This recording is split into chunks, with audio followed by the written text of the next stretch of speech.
recently has perhaps instilled the other with a bit of fear about his own political future.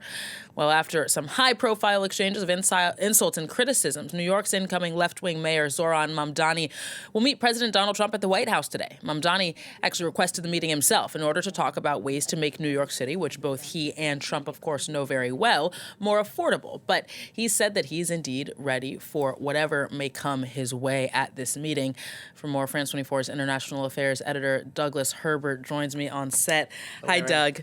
So you're also very familiar with New York, so tell us why this meeting is so consequential for the city's future, so high stakes as well politically for both of the men that will be president. This is going to be the biggest show in town, right? I'm sorry to make it sound like a spectacle, but look, question one, people are wondering, has Donald Trump met his match in Zohran Mamdani? And what I mean by that is these are two men who have definitely not held back when it comes to being critical of the other. Donald Trump, during Mamdani's campaign, called Mamdani and has repeatedly called him a 100% communist lunatic, Trump's words, a radical left lunatic. He even called him a Jew hater at one point, providing no evidence for any of those assertions. And in fact, I will just note, he's not a communist. He's a self-described democratic socialist.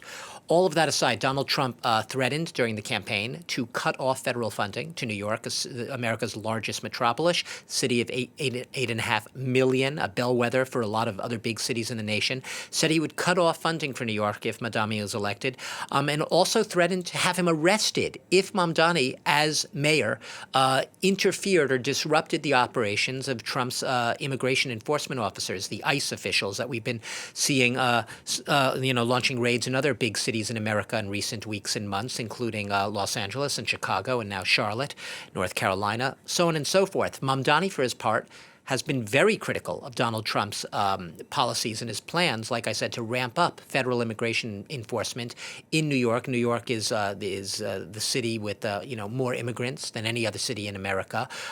So when Trump threatens to send ICE agents into New York, it's fighting words in a sense. That is said, while criticizing him fiercely, lashing out at him, Donald Trump. At the same time, he has also acknowledged that Mamdani is a, quote, talented politician. There are perhaps elements of Mamdani in the fact that he can really charm his audience.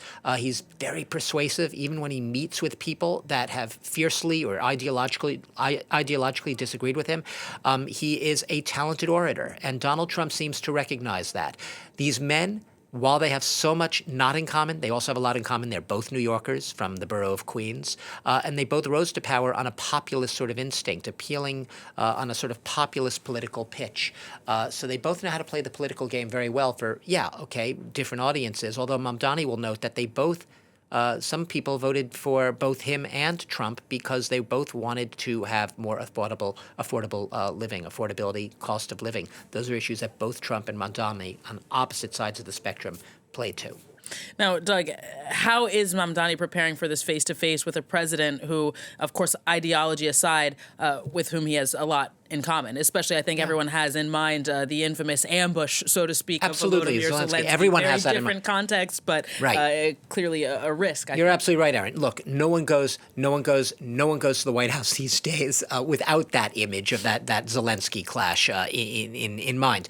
That said, Mamdani has been very clear. He is going to speak with what he calls moral clarity to Donald Trump. He's not going to hide his views. He's not going to be a shrinking violet in there. He's not going to be meek before Trump. But at the same time, he's going in with the attitude that he does not want to provoke conflict. He's going to listen, perhaps even more than he speaks. And he is going to just make it clear that for him, and perhaps play to the fact that there is that commonality, that for both him and Trump, they do have that common interest, that they have the affordability, that is making sure that Americans can afford to live in cities like New York. And let's not forget, Donald Trump, like I said, is a New Yorker himself, even if a lot of New Yorkers have disavowed him. That he grew up in Queens. He built his career, his real estate empire in New York City. He might think twice before doing anything that would be a self-inflicted blow by doing anything that would ruin or wreck New York. So it's very careful tiptoeing for Donald Trump as well. He's coming off a difficult week. He's probably going to want to keep things maybe safe himself. but he's unpredictable. It's Donald Trump.